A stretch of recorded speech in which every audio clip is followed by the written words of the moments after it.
Actually, I'll say this while we're going live. So we're live now. What I notice is that people just come on just bit by bit.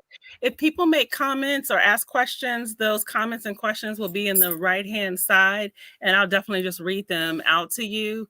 If they have a particular question to answer, there's also a private chat on the right-hand side. Don't send me anything in the private chat because I'm not going to see it. I never remember Okay. to look at that. Sometimes people will be like, "Hey," and I'm like, "Ah."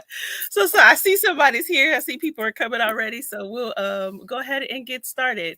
Good afternoon, everyone. My name is Dr. Ifetayo Ojelade. I'm a licensed psychologist, and we are here at the end of a series that has been going on for 7 months now, focusing on the topic of confronting anti-Blackness and really looking at this chapter, this entire book that we have focused on making Black Lives Matter, confronting anti-Blackness, that was edited by Dr. Kevin Coakley.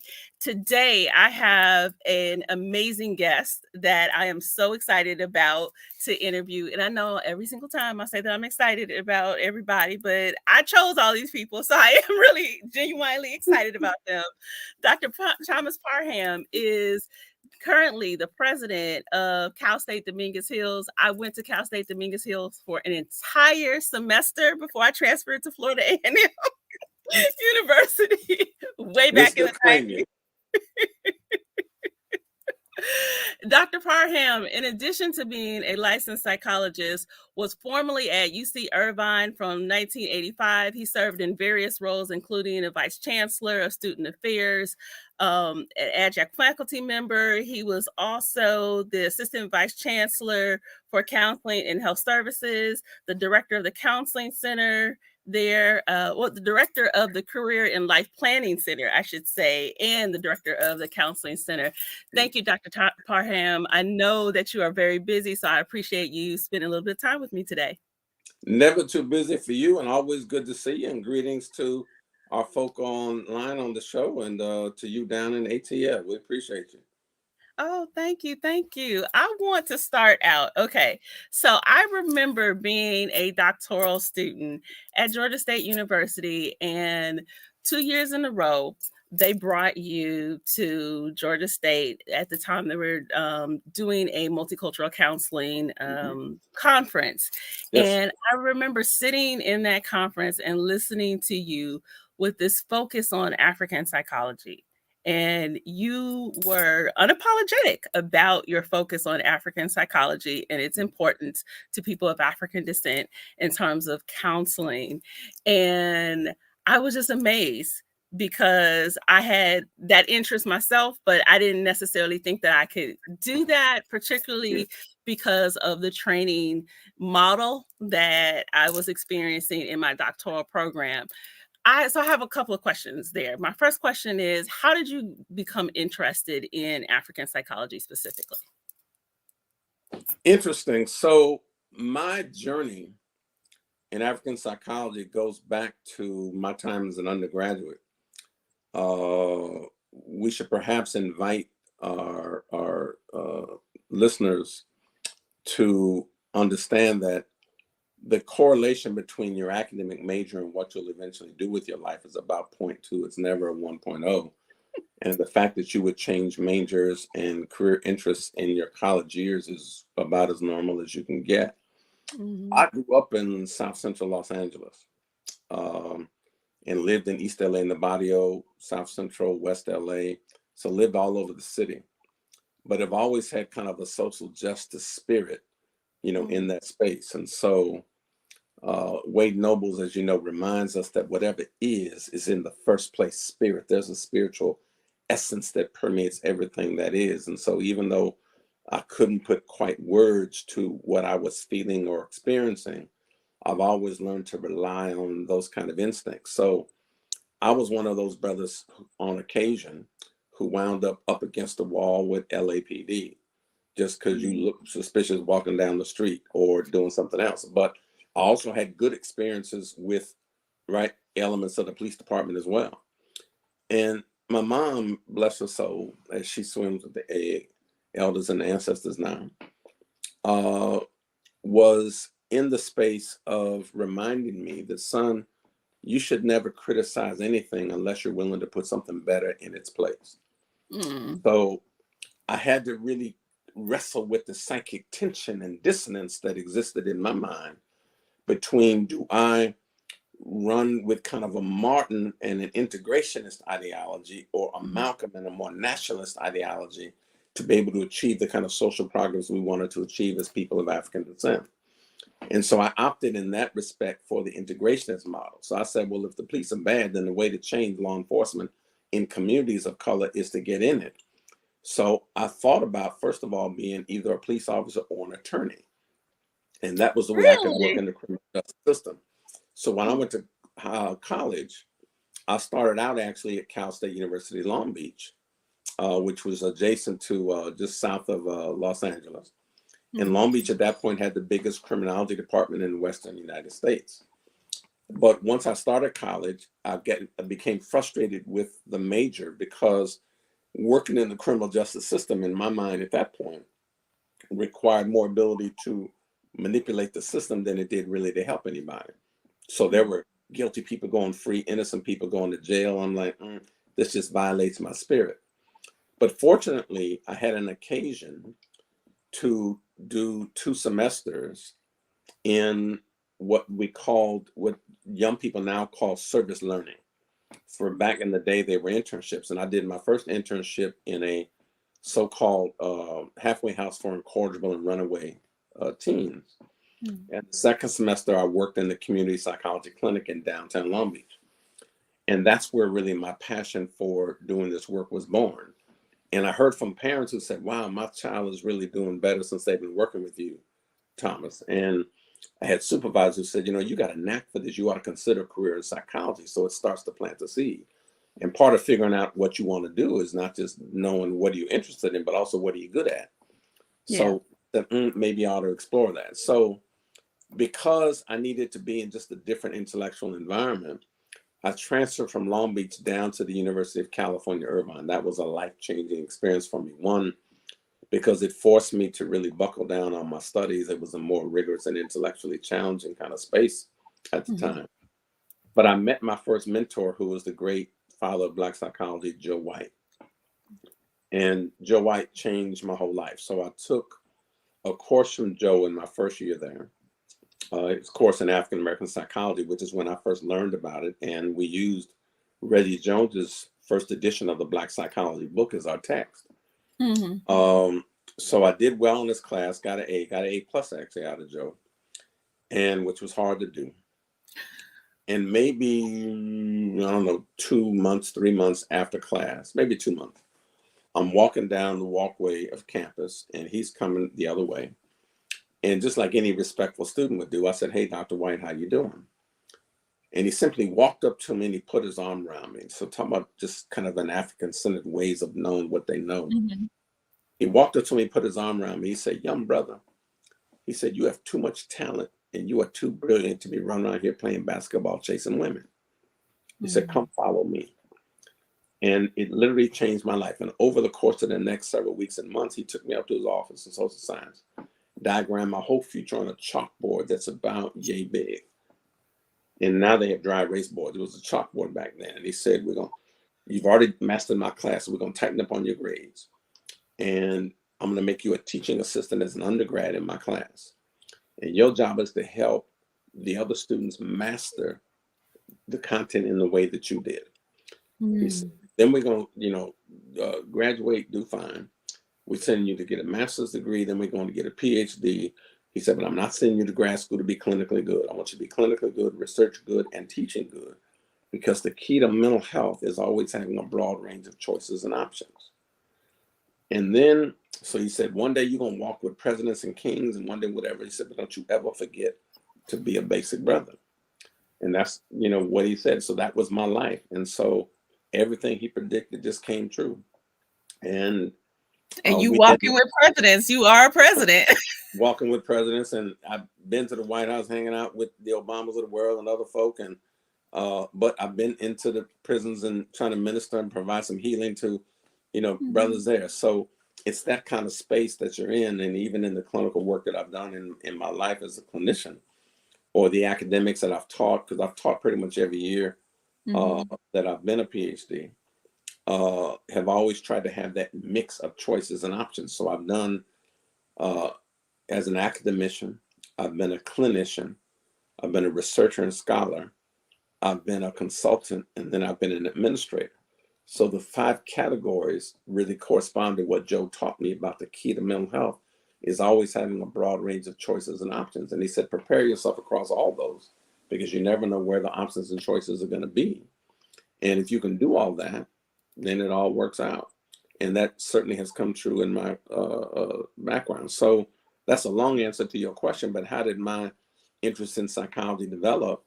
And then Joe is the first one to turn me on to ABPSI. First of all, a local ABPSI, and then the national body. And then as I then went to grad school and met Bob Williams and Horace Mitchell, who was my second mentor, and then went on to Southern Illinois Carbondale and met Janet Helms, who was my third mentor. I mean, it's those kind of places. And then we were at ABPSI every year. So when grad school would just kind of beat you down every year, we would go to ABPSI and it was like blowing up a balloon. It was like, right. And it just, hug you up quick and soft and be in those spaces. And so I became part and parcel of that particular space. And it was Bob Williams who told me once, rest his soul, that he said, one day you're going to be the president of this organization. And I've always been a reluctant leader, but wanted to be in that space where you listen to the elders, and the elders said, it's your time, Parham, to lead. And, that's how that goes. So, and then now I'm just knee deep in it, have been knee deep in it for years, write a bunch of stuff. And I don't have that many. I think I only have about 6-7 books. I think most of my stuff is in journal articles and books. Wait, I need y'all to hear this. He just said, I don't have that many. I think I have about 6 or 7 books. Okay, in total, across books and journal articles, Dr. Parham has authored at least 45 different things. 45.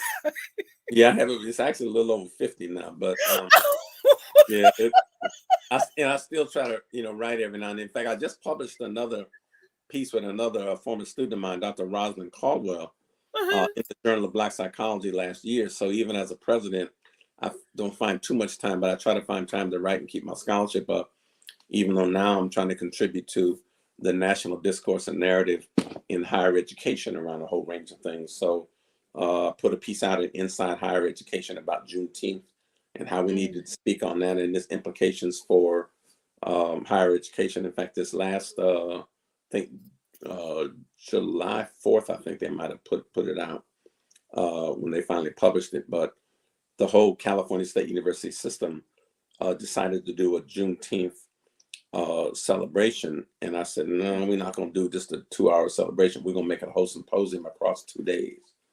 So so I pulled out my whole Rolodex and brought in all my peeps. And so between Cornell West and Tyrone Howard and Sean Harper and Michelle Goodwin, who folk may recognize from, she's a professor of law, distinguished professor at Irvine, but is on MSNBC a lot in other places. Dr. Juanita Watts, who was doing healthcare. So, I mean, it was just a smorgasbord of information. And then we had think tanks because the subtitle of it was, The Fierce Urgency of Now, subtitle, Listening to the Voices of the Ancestors and Everyday People. And so we wanted to make sure we heard the voices of everyday people who were talking to us about that space. And the CSU system, by the way, I don't know if you know this, but the CSU system, Cal State University, is the largest system of public higher education in all of America. It's like 490,000 students we educate every year across the 23 campuses. The Cal State University at Dominguez Hills that I am a president of is one of those 23. But to be the largest system of public higher education in America, I'm trying to get the system to act like the big kid on the block. And power really, as you know, Wade Nobles reminds us in his writing, is not about military might or who got the biggest, baddest police force or, who is, the richest. Power is the ability to define reality. Yes. And make other people respond to that definition as if it were their own. So we had to claim that power in the narrative to define what, in fact, people ought to be thinking about relative to celebrating Juneteenth and Black excellence in the context of higher education. And it was time for us to frame the discourse so people stop faking the funk and do it the right way. So and it's really interesting. Okay, so I'm actually second generation coming out of the Cal State system. My parents met at UCLA. I was born in South Central Los Angeles, born and raised there until I went to FAMU and then came to this side of the world. And when I think about education, particularly as someone that grew up in Los Angeles, there were pieces where, just as I think about it as a little Black girl, that I did not see myself in terms of the education that I had.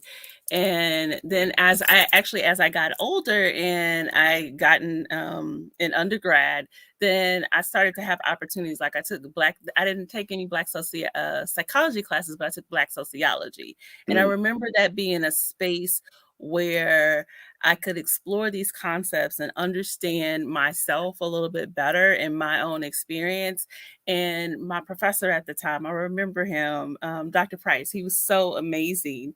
And that had such a huge impact on me. So when you talk about just this importance of not just having like a 2-hour celebration, like you say, of Juneteenth, but really being able to focus on like, how do we incorporate what is important for people of African descent in higher education, that speaks volumes, because I think it's the thing that shifted me and put me on the path that I was in. And that happened first in the University of California system. That's where that first step for me is.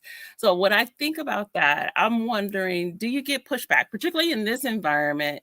Or, okay, let me change that question. I know you get pushback. How do you manage the pushback that you get, particularly this pushback that's rooted in anti-Blackness? So that's an interesting and complex question. So let me start kind of with the surface structure and then go to the deep structure.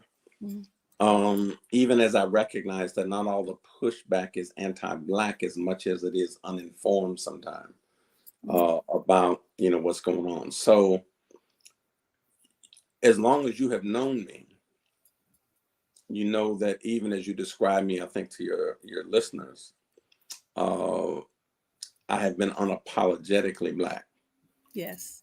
But my Blackness, even as I think about the notion of consubstantiation, that elements of the universe are of the same substance, allows me to recognize people for their humanity and dignity. So whether you are white, Black, blue, brown, or purple, we are all consubstantially related. So I'm able to respect the spaces that people are in and the multicultural spaces that we occupy, even though I can still come to that space being unapologetic about my own African-centeredness. So clear about that. And so one of the great lessons that Joe White taught me that I would impart on your folk, beyond the key to mental health, was having choices and options. And one of the most profound things he told me, he says, you should never seek validation from your oppressor. Let me say that again. He said, you should never seek validation from your oppressor. So as I thought about that and began to wrestle with that over my career, the problem isn't that people have a negative impression of you being Black. The problem is you give a darn about what they think in the first place. Right? That's the challenge. Right? And so once you stop worrying about what other people think, and you're just going to do what you're going to do. Now, it is true that there's some places where you have to be more strategic and you have to be aligned with what the politics of the moment say. So Joe also taught me this notion of sequential analysis. So, in the neighborhood, we call that, you got to lay back and check it out. So it's like, remember the days when you were going to the regular house party, on the corner in the neighborhood, or the dance at the school. You didn't run into the party and just jump on the dance floor with the person you saw.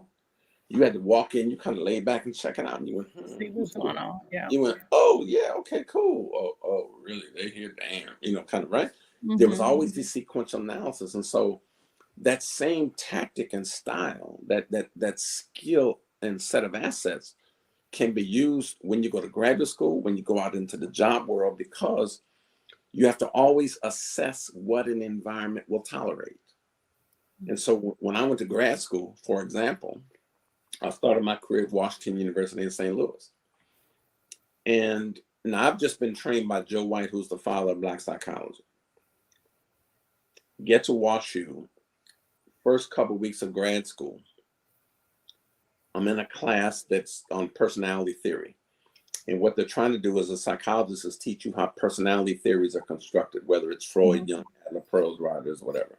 Oh, so the assignment is you got a 10-page paper to do in a week. Wasn't no problem for me. I figured I could write pretty well, not a problem.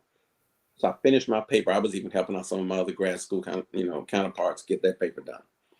I get my paper back and I get an A minus. Now I'm pissed off. Now, so true story, right?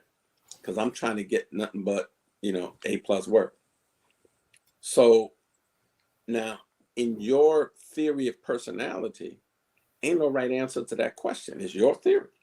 It's a phenomenological approach to how you conceptualize and think about the world. So I'm looking at the paper and I pull back page 1, 2, 3, start moving through it. And there's some good feedback, great point, brilliant insight, blah, blah, right? And the last about page and a half is where I then employed that kind of African-centered psychology that I had been learning from Joe White and the textbooks on Black psychology. And I said, the problem with Eurocentric norms is that, in fact, they are, in fact, normally standardized on Black folk. And when you use that as a standard of comparison to us, we become weakness, dominated, inferior, and oriented, so blah, blah, blah. So really the standard is to set that aside and really develop cultural norms that are based in your own cultural traditions and blah, blah. And that's the part that was all red marked on the paper. Of course. With a note that said, what is this shit? Literally on the paper. Are you serious? So I'm now thinking, your theory of personality. And now I'm like, okay, so they're not really interested in hearing my point. Now I got a choice there, because this is the fork in the road that we sometimes get confronted with, right? I can either talk to that professor and try to convince her, it was a her, of the error of her ways in her class as a graduate student. Or I can, think about what's my purpose here. My purpose was to pass the class. My purpose was to get an A. And as I assess and sequentially analyze what's going on, she wasn't trying to hear my point of view. She was interested in me regurgitating what she wanted to learn. So what did I do? Muted my voice, hunkered down, repeated the work, got a big A out the class, got a master's degree. Now Washington University has to pay me money to come back and talk about the same thing they didn't want to hear when I was a graduate student. So who ends up winning that war? So everybody, the example is that folk have to think about, in any prospect that you are in, whether it's about a job prospect, whether it's about grad school, whether it's about even relationships or community engagement, always assess what an environment will tolerate. And there are always allies and alligators there. So I think I don't ever distance myself from the alligators, because there's sometimes the feedback can be valuable. You as a leader in any kind of leadership or director capacity cannot afford to insulate yourself from feedback that helps you be better. So if there are blind spots that you have, you should always listen to the feedback that provides you with, that's an interesting perspective. Let me take a look at that. So I don't take it as personal critique on myself as much as, even though sometimes it gets offered like that, I take it as feedback to say, what can I learn from this that would help me to be better at whatever endeavor I'm involved in? And that's how that worked. And so for me, how I manage it is I use it as a teachable moment. How do I manage it? I don't take it personal. I try to sift through the falsehoods to find truth. And then I try to educate folk on the other side about what's going on. Now, that's the surface structure. The deep structure is what happens. And this is why I say it isn't all anti-Black. Sometimes it is just uninformed. Some of the critique that you will get come from people in your own community. Oh, yeah. And again, some of the critique come from people in your own community who, in fact, are not as informed as they might otherwise be about either your work or something going on. And so even in that space, you have to make decisions as a leader, if you're in a leadership capacity, that sometimes people don't see the broad picture. They're only looking at the slice of the pie. and don't see the bigger, right, whole pie that you have to pay attention to, because there are always pluses and minuses in any decision you make. And so what you try to do is, do the best. Lastly, I'll say, in answer to that question, because I know this is a long answer, No, this that is good. This is really good. in most Eurocentric ways, we get taught to be rational decision makers. So, when you make a decision, it doesn't matter whether it's relationships, jobs, school, money, buying a house, car, whatever.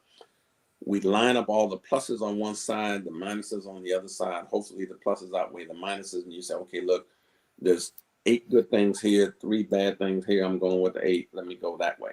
Okay. So people feel things first, and then they run it through their head in a systemic analysis and then make decisions there. I'm the reverse. I think things first, and then I run them through my heart. And if it makes sense to my heart, then I know I'm moving in the right direction. Because if you just run it through your head is so good at rationalizing things. We can make a rationale for doing some of the craziest stuff we do in life that make no dog, because we end up rationalizing. I mean, think about the ways in which we all get caught up in doing stuff. We're like, why I do that? And it's because we rationalize it out, where for me, I run it through my head first and think it, then I run it through my heart. And if it makes sense to my heart, then that's the direction that I'm going in. That's where my clinical instincts come in, and just my spirit, being in those spaces. I love that. Yeah. I remember in grad school, I took social psychology and we were all in the class, we moved through in cohorts. And so we're all in the class together. And this was a professor who didn't believe anything that racism didn't impact. And actually, this was right when Hurricane Katrina happened. So racism didn't have any influence on the response to Hurricane Katrina. And people were so upset in my class. And so we had to write a paper every week. And we had to do this mini research paper. And every week I was getting A's, and everybody else wasn't. They weren't. And they were upset. They were like, how are you getting A's? Particularly because they knew that I was very vocal, that had a very overt African-centered perspective on the world. And I kept telling them, I said, you all are arguing with him. He said that racism doesn't have an impact. There's no influence in this research that we're reading. So I give him what he wants. Y'all are arguing with him. And so your grade is reflecting that. And so I just stopped arguing. I didn't argue with him at all. And nobody ever listened to me in that class. And so I was like, all right. Well, it's important, much like you just illustrate, to understand what the rules of the game are. If you lose sight of the game and think that it's about the battle for an intellectual point and not about the war is about you being able to pass that class and get your degrees. That's a whole new vibe. You don't have to seek validation from your oppressor. The fact that he don't agree, that's what the oppressor want to hear. Let me give them what they want to hear. That's a strategy. And it doesn't mean you have to compromise your Blackness in order to get through it. Even though there will be times in our lives where it'll force us to have to come to terms with owning up and manning up and womaning up about, some of those things. That just wasn't the occasion. Grad school and undergraduate school are not a democracy. They're not. Aren't. And I teach students that I've mentored for years that space that, you've been trained by folk and you think you go in places and don't think everybody like Parham. They're not. So it is not a democracy. So write what you need to write, say what you need to say, get your degree, but just keep a little side book so that you don't lose your mind. Yeah. And it was interesting because the listeners may not today, those tuning in, that a lot of my work has been done not just in the multicultural counseling, African-centered therapy arena, but in identity development in particular. And one of the people who described this beautifully, I want to say it was Ames, who wrote a book in 1950, is my memory. It's called Protest and Irony in Negro Form. And he has one of the best lines I've ever captured in that. He said, I got one mind for white folks to see, another for what I know is me. What's he saying? He's saying that you got to be able to walk the pathway to productivity and success and be able to give the system what it needs for you to be able to survive and get through. but also not be so far over on that side that you lose yourself and your identity and your integrity in the context of that. And that's the central question that we talk about even in the identity struggle, and I've tried to frame. Because for me, the central question, Ife, is how does one maintain a sense of their own cultural integrity in a world that does not support nor affirm your humanity as a person of African descent? Yeah. Now, that's a question for you now. How do you maintain a sense of cultural integrity in a world that doesn't support or affirm your humanity as a person of African descent? So, you know what? One of the things that it was really clear for me is my grandfather used to tell me all the time. It's kind of goes back to what you were saying. He would say, you know, don't let those white people define you. Don't let them tell you who you are. And he's like, you need to be very clear about who you are. Those are not the things, particularly stuff that was on television. I mean, I'm young at the time. I'm like 18, 19. And he would be very clear about the stuff you see on TV, the stereotypes that you're seeing. Those are stereotypes. That is not, you don't see that anywhere around us. That is not who we are. Don't let anybody tell you who you are. And I just have always kept that in my mind. So when people say stuff like, this is totally random. I saw this comment where the little got all this stuff about the Little Mermaid on now, and people were upset because the Little Mermaid is a little black girl now and she's got red hair. And one of the comments was, when's the last time that you've seen black people with red hair? And I was like, oh, so you don't know who we are. I grew up. I'm sure you growing up in Los Angeles, you see plenty of people. And I was like, there's a whole term for it, red bone people. Malcolm X. I mean, you could go down a list of people, black people that have red hair. But that's about defining your reality and making sure that you don't let anybody seize your power by defining and framing the discourse for you. That's exactly right. Right. And I mean, and to me, I've held on to that, like just being clear about who and whose I am, and not let other people define that for me. So that being said, I want to go to the definition of African psychology. So people use that term, and I think it can mean a lot of different things. For you, when you say African psychology, what does that mean for you? So for me, when you think about psychology, the way it is taught in schools, psyche meaning mind and ology meaning knowledge, it's about the study of human behavior. But if you go back to the ancient Kemetic people where psychology really comes from, it's an African tradition. The psyche was not the study of the mind, but rather was a study of the soul of the spirit. And so part of what we have to connect to is what is the analysis we can provide on the soul of the spirit that helps inform and shape the way in which we view the world and respond and react to it.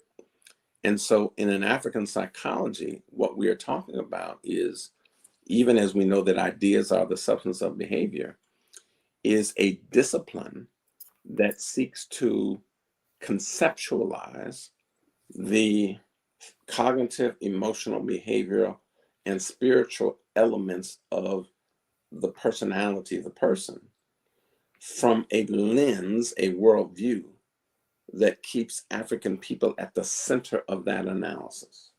That's what we're talking about.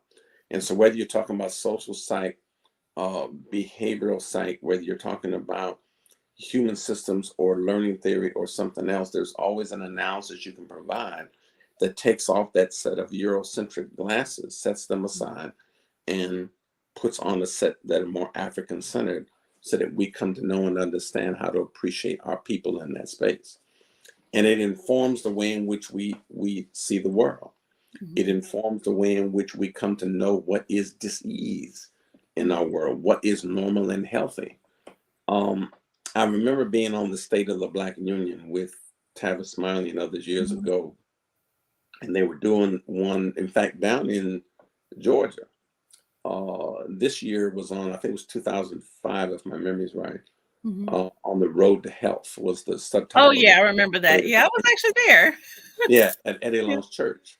And so in the segment that I was in, that 3-hour block, we were talking about with this huge panel, So when they came to me, they said, well, talk to us about this psychology piece. And I came out the box with a statement that said, by the way, we should be careful about using a Eurocentric standard as a measure of what is healthy and normal for Black folk in the first place.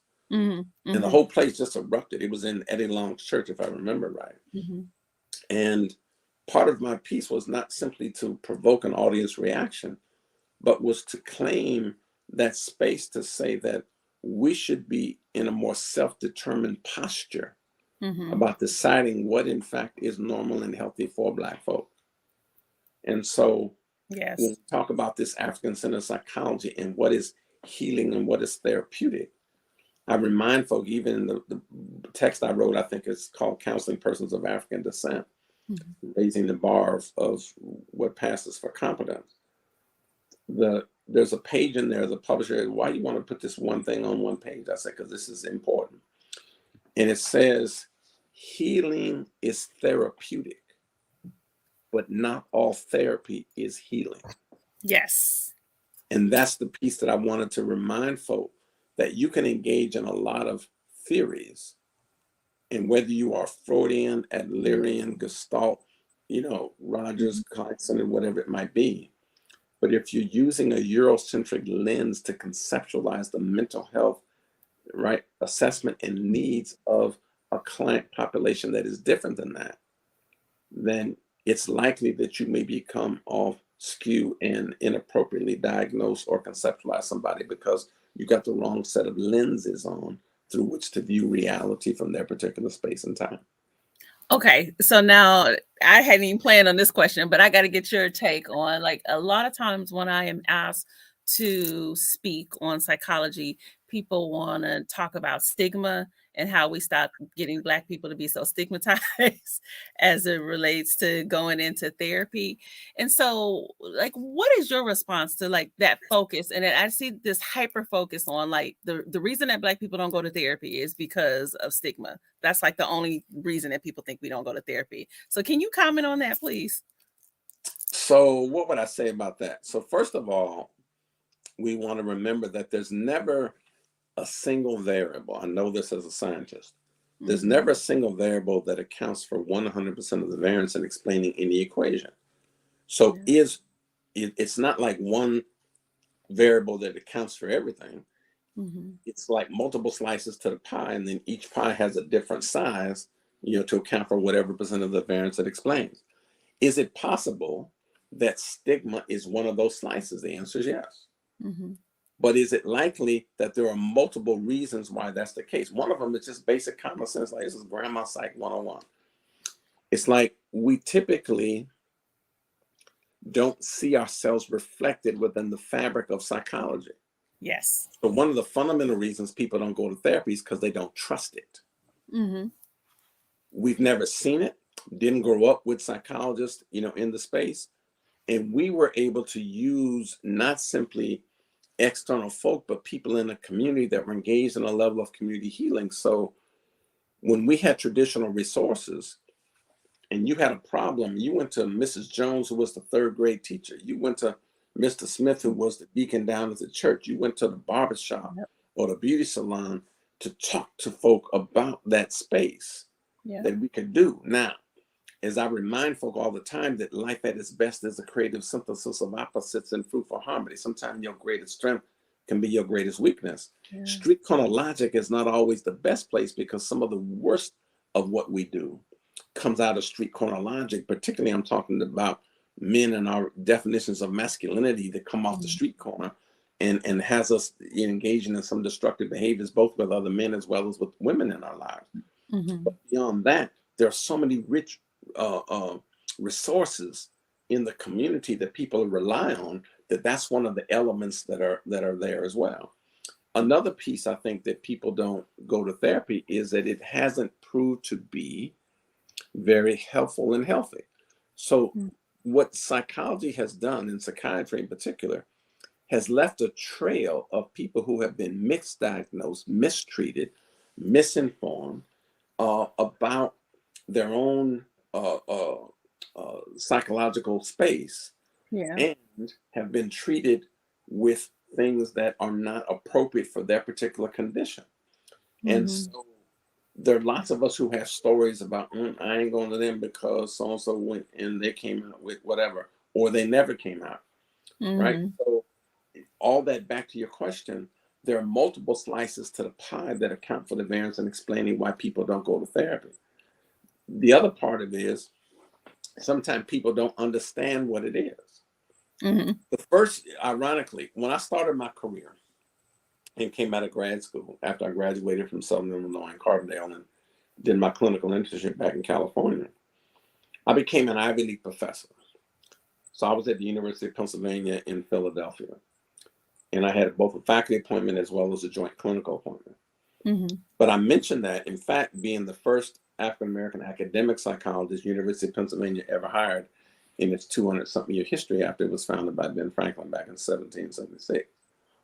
So if you ever get on Jeopardy and you say, who was that brother? You're looking at him. But I mentioned that point to say that the first dissertation that I signed was a very innovative study. It's from one of my students, then doctoral students, by the name of Beverly Dyke. And Mhm. Dr. Dyke did a study about uh, preterm therapy. Mhm. And what he talked about was what can we do if Black folk are not coming to therapy in huge numbers, which we knew for years? Mhm. Could in fact we do some kind of intervention that would allow them to get an orientation to what therapy was all about? Mhm. Because sometimes the reason people don't trust it because therapy wasn't working is because they're differential expectations. Yeah. So we think as psychologists, therapy is a talking cure, but the Mhm. person who's supposed to do the talking is the right patient or the client. Mhm. The patient or the client comes in and says, "You the doctor." The person supposed to do the talking is the doctor. So Mhm. automatically you got to miss, right?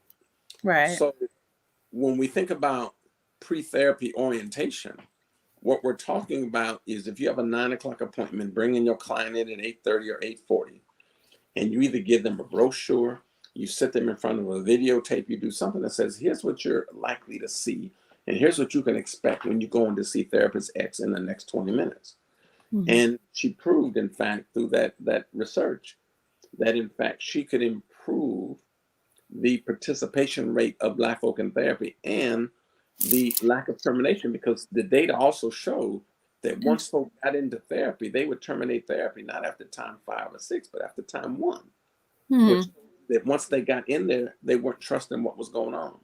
So I Right. will say that one of the ways to destigmatize therapy is to educate people about what you can expect and what the healing elements of it are, but Mhm. also to understand in the same way that you would not go to supermarket X to buy something, but would go to supermarket Y because they specialize in this. Mhm. Go to hairdresser X or hairdresser Y or barbershop X or barbershop Y, Mhm. car X or car Y. In the same way we as consumers shop for goods and materials, it's Mhm. the same way we have to teach our people how to shop for therapists. Yeah. You have to shop Good. in a way that allows you to understand what is my condition. Mhm. I don't know. I know something's wrong with me. I can feel it in my spirit that, I Mhm. might be depressed. I might be anxious. I might be having relationship problems. I might be having job challenges. I might be having, challenges with my kids. I always find myself being angry. Whatever it is, I might not understand it, but I can describe it. But you've got to be able to find somebody who understands your life space. You've got Mhm. to find somebody who understands what mental health from a Black perspective is like. Mhm. If you're talking to somebody who says, I got to conceptualize my voice according to Sigmund Freud, versus a Naeem Akbar or Wade Nobles or Maisha Bennett or Linda James Myers or Nancy Yeah. Boyd and A.J. Franklin, that's a whole different ball of wax right there. Yeah. So it's that kind of consumer insight that we as Black psychologists can provide to the consumer base to help people learn not just about therapy, but all the ways in which psychology is operationalized every day in our community. We have Yeah. kids misdiagnosed in school. We have Yeah. elders being misdiagnosed, right, in elder care centers. We have patients being misdiagnosed in hospitals. We have folk being misdiagnosed in therapy. We have people being misdiagnosed on the job when they have Yeah. to go to psychological screenings for this job or that job. So it happens in lots of different domains, but you've got to find somebody who is both amenable but also culturally competent. Mm-hmm. And culturally competent, because there's a difference between skin color and consciousness. Let me Yeah, say that yeah. again. For those listeners who didn't hear me, there's a difference between skin color and consciousness. Mm-hmm. And what institutions are used to doing, excuse me, is they say, we ain't got no black folk, let's put some black folk in here. We ain't got no women, let's put some women. But if you got a black person who thinks just like their white counterpart, if you got a woman who thinks just like her male counterpart, nothing changes. Right. Say the Supreme Court is integrated. It's desegregated. They put a black man on the court, but he thinks just like his white counterpart. It didn't change. Right. Because you put skin color, and that skin color is different than consciousness in the same way that we think about psychology and treatment and therapy. Yeah, no, that's good. I actually just right before we got on, I had a woman call and she was calling to see me. So often I will have people call, and because I have an African name, they'll say, "Oh, are you a Nigerian?" And I'm like, "No, I have a Yoruba name, but I'm an African American. I'm from South Central Los Angeles." And I was like, "Well, tell me a little bit about what's going on. I don't see people, but I have other people in my practice that can see you." And what she was saying, I was like, I knew exactly what it was. I mean, she's a Nigerian, but I understood the family dynamics and the kind of cultural perspective. And I was like, I think we can help you. I do think we can help you. She was like, no, I really think I need a Nigerian. And I was like, oh, okay. All right. I was like, I am a person of African descent, but all right. And to me, that's even just a reminder of kind of this cultural experience, intracultural experience that we have in the United States, where people will just automatically assume, just because, like you said, with skin color, that everybody is on the same page, and we're not necessarily. So clients may be looking for a specific thing, and then as psychologists, we have to be able to communicate that, to clients. And sometimes they'll just be like, "No, I don't think you can get it." And I'm just like, I promise you, I think I can get it. No, that's part of the challenge we have to work with, even for our own people, in Yeah. helping them to be more sophisticated consumers about, how to take advantage of the resources that we have, I think, in the community. Both the Yeah. books we write, the videotapes we do, the podcasts now with the new technology, but also Yeah. with the classes that we teach, with the seminars we provide, the lectures that we give all around the country. I mean, all that is helpful resource, Yeah. including the services we render in mental health treatment centers throughout the country. Yeah, yeah. And I love what you said just at the very beginning, because I mean, one thing is providing services, providing treatment. That's one part. But you were talking about consultation, you're talking about writing and being a researcher. I mean, there's so many things that psychologists do. And I think when they hear psychologists, people just assume the only thing that we do is therapy. And people are very shocked when I tell them, I used to do therapy, but I don't do therapy any longer. They're like, "Well, what do you do?" I'm like, "I run a whole practice."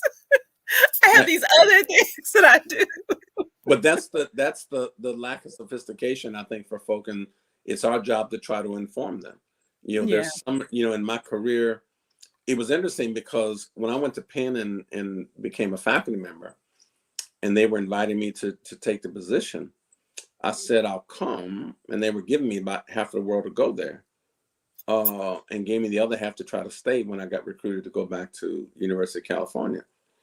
But in that space, I asked them for a joint clinical appointment. They said, "Well, we don't have many faculty members." I asked them about that. I said, "But I need it. So if you want me to come, I need to have a clinical appointment." So they gave it to me. But what I tried to help people understand is that my teaching kept my clinical work sharp, because I was always Yes. fresh. And my Yeah. clinical work kept my teaching sharp, because I could mix the theoretical with the Mm-hmm. pragmatic. Mm-hmm. And so both of those were interconnected in ways in which allowed me to be, the best I could be, in those particular moments, either in the classroom with my students, doing my research, helping them, and supervising lots of research and dissertations myself, being with clients and patients, in therapy, running groups, or out speaking in communities or around the country somewhere. Yeah. Yeah. We're coming to the end of our time. I got just a couple more questions. I might Go only just for get it. one of them in. One of them I'm in. gonna try to be short. We'll see if we can No, have no, more. no, no, no, no. Go ahead. You I trying to love say this. point This is point good. This is values are good. double now, so we're gonna go into our lightning round. Go for it. In this time, Okay, I'm not going to talk about other people. I'm talking about me. So I'm going to be totally selfish right now. It can be difficult to maintain a sense of hope, just with everything that's going on in the world right now, all the negativity, all the things, dealing with the pandemic, dealing with the some people say the dual pandemics of, the coronavirus and then white supremacy and the ways, I mean, it's always been there, but the ways in which Yes. people have become more emboldened now. How do you maintain a sense of hope for the future, considering all that is going on in the world right now? So, couple things I would say. One, uh, hope is in some cases an intellectual exercise, but also a spiritual one, where Mm-hmm. you have to feel like there's a level of optimism, but you have to have a sense of agency within your own self to say there's an element of my condition that I can change. I mean, we are in fact are not just psychologists, Ife. You and I are healers. Mm-hmm. And you can't be a healing presence in other people's life if you lose the capacity to believe that people can elevate themselves to rightful places of rulership and mastery over their own circumstance. Good. So that piece is one. The second piece you always remember is, and I try to invite people who I talk with, whether they're students or just, brothers and sisters in the neighborhood, is that you always have to contextualize struggle.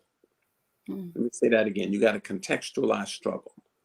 I keep a picture this is my office at home, but I keep a picture in my office at work of Malcolm on one wall and the ancestors of the slave dungeons, and I mean in Cape Coast, and we were at ABC there in 2000 on the other, because it always reminds me to contextualize struggle. If the ancestors could get through that, Yes. to get us to help us to arrive at this space and time we now occupy.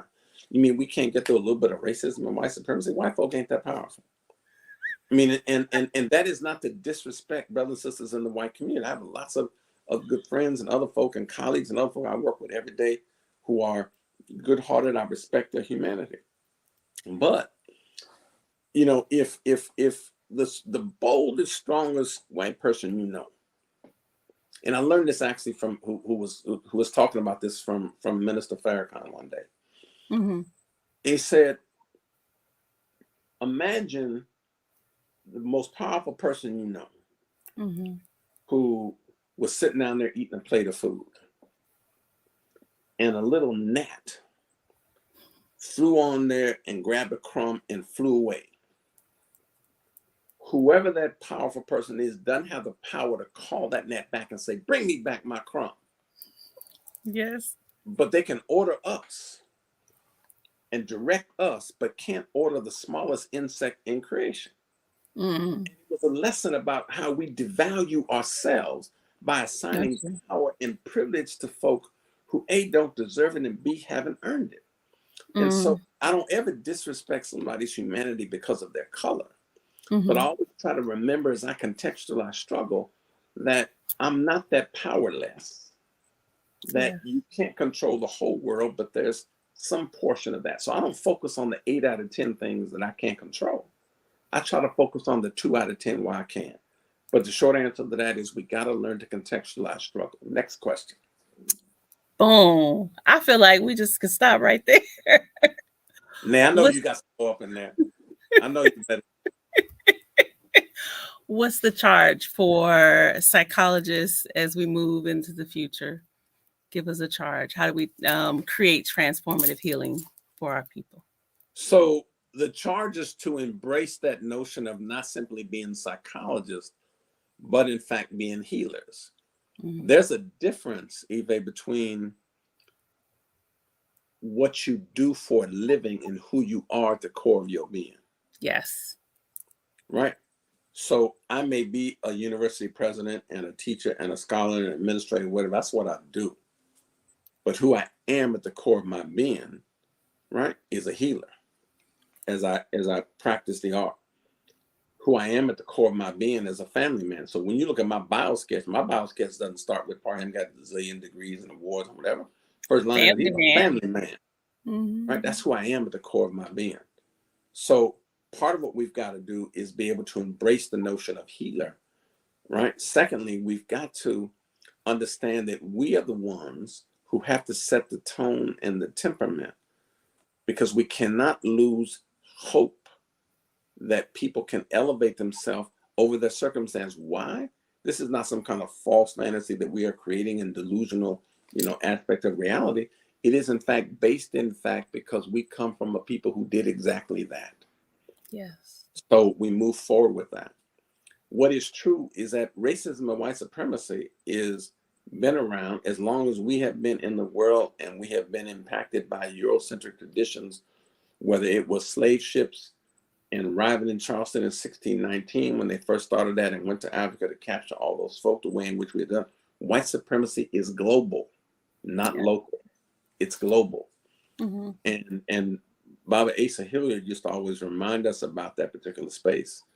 And in those spaces where we look at that, we want to go back and make sure that we are studying our own history so that we're not allowing someone else to tell our story. We want to go back and reclaim and recapture, right, those elements of our tradition that are the best of ourselves. We want to be able to utilize the best assets and skills we bring with us from our own space to be able to negotiate that pathway to productivity and success as we just navigate life on an everyday basis.